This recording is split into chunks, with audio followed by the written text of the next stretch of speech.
Hello guys, welcome back to another FPL video. Today I will be going through my final team of the new FPL season. If you're new here, please do like and subscribe because I'm trying to grow my channel and I'll be posting my final team of every game week before deadline throughout the season. So please do hit the subscribe button. So let's get into it.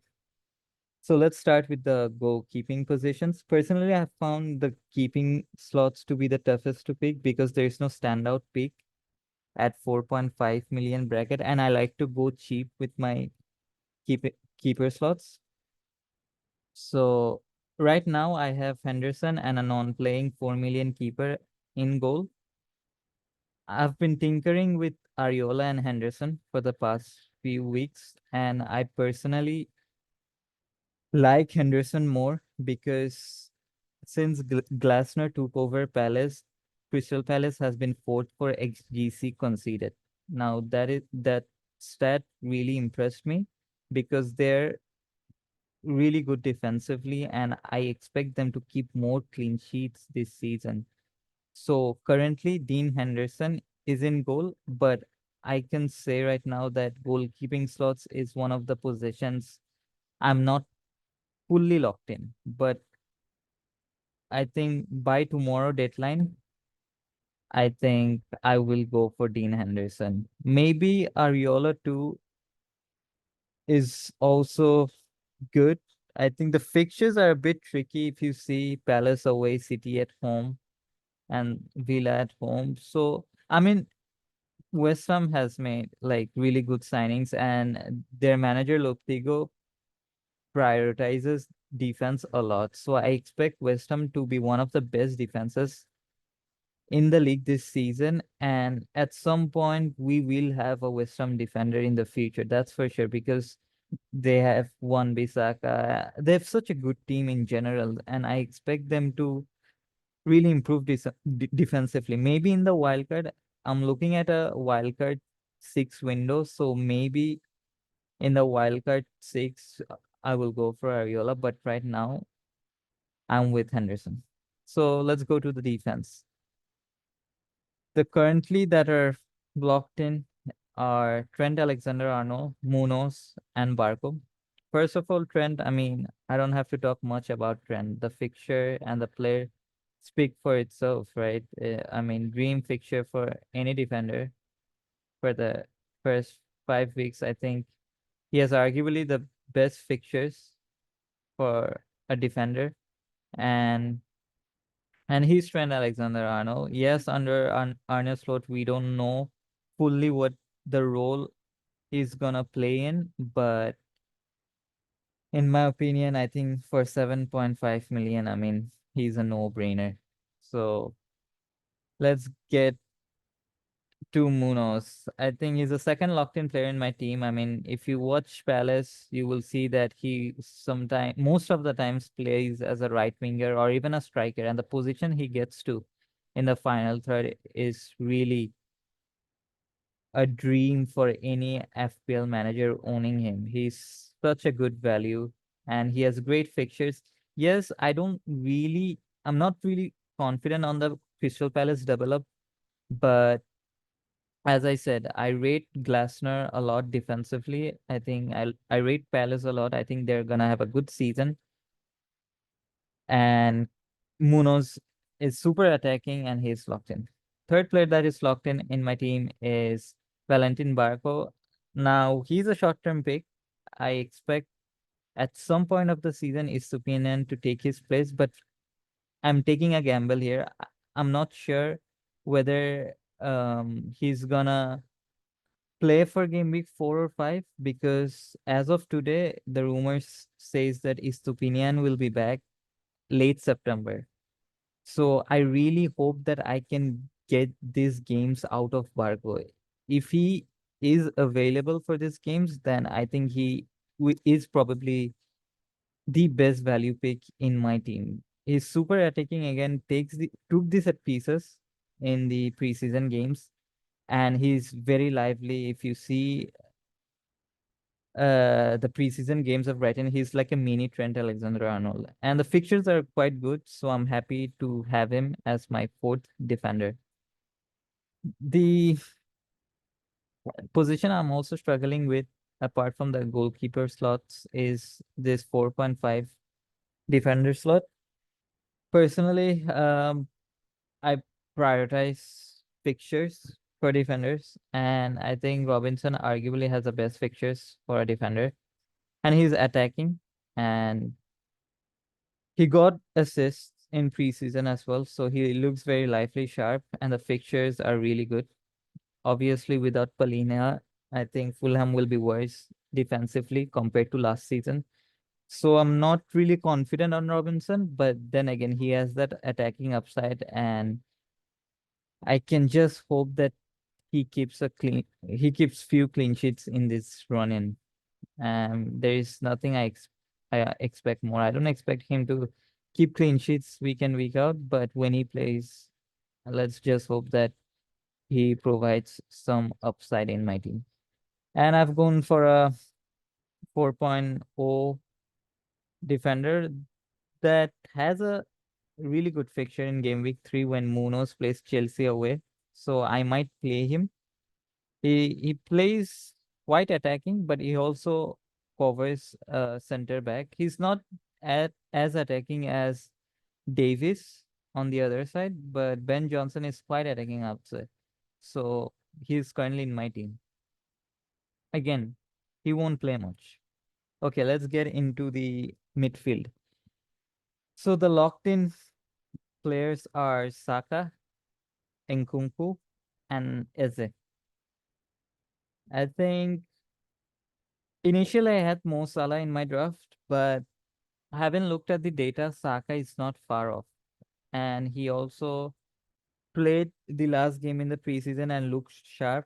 And I mean, the first three fixtures are really good. And I expect Arsenal to pick up, pick where they left off. I mean, they will be competing in the title race, and they're still one of the best teams in the league. And I just think, yes, the fixtures are not ideal, but then again, I mean, Bukayo Saka is on penalties, takes set pieces, and he's very attacking as well, so he's locked in. The second player that's locked in, as I said, is Nkunku. I think at 6.5, I don't know what the FPL towers were thinking, but he is genuinely underpriced. He, I think, has played every single minute in the preseason so far. So there's no doubt that he's the first choice under Maresca. And every time I watch him play, he's on the final third, you know, getting into those good positions and linking up the play. And he's just so involved. And I personally think Chelsea won't struggle attackingly. Yes, Chelsea defenders are a no-go because I expect them to concede a lot initially. So I'm not confident on Chelsea defenders, but attackingly, I have no doubt that Chelsea will be fine. And the fixture are really good. The first five before I wildcard in game week 6, they are really good. So the third player that's locked in, as I said, is Eze. I think he is the perfect FPL pick. He ticks all boxes, takes penalties, takes set pieces, gets fouled, which is good for bonuses as well. I don't think, without Olise, Palace will suffer much because they've made good signings. And the fixtures are really nice. And as I said, I expect Palace to have a great season. And I mean, almost 34% owned. I mean, if I go without him and he gets a haul, I mean, we could have a really bad start. And I really love Eze as well, so why not lock him in? So the fourth player that's locked in, I would say, is Rogers. I feel like another player that can make a mockery of his price. 5 million is could be the new Palmer of this season. Genuinely could be. Plays as a second striker at times. Could start as a striker. in the first game week if Watkins is set to be out. So keep an eye on that. Long-term minutes, I'm not confident. I think he has to earn his place. I was reading the Aston Villa forums last night, and many Aston Villa fans think that he is good for the first 2 weeks, but if he plays bad, there is a risk that he might get dropped. And Aston Villa are also looking for new players in the market that plays in his position. So keep an eye out there as well. And I would say that like if he performs well in the first 2 weeks, I've got an Villa attacker for this run in. Leicester away, Everton home, Wolves home. So again, as I like Barco, I'm happy to take a gamble like this because if it works, then he could be again one of the best enablers in my team. The position I'm really struggling with is this 7.5 million slot. I'm tinkering with Gordon and Jota. Personally, I prefer Gordon because he is minute risk free, and I expect Newcastle to have a really good season again without European football. I feel like Gordon will start in game week 1, and I think he's a really good pick. But currently, I have Diogo Jota. I think the ceiling is so high with Diogo Jota. I think he's good for the first few weeks. Again, a short term pick. I'm taking a punt right now on Diogo Jota. I would love to, you know, have a Liverpool attacker for the first few weeks. And if Jota does not work, I'm open to sell him before he faces Manu away.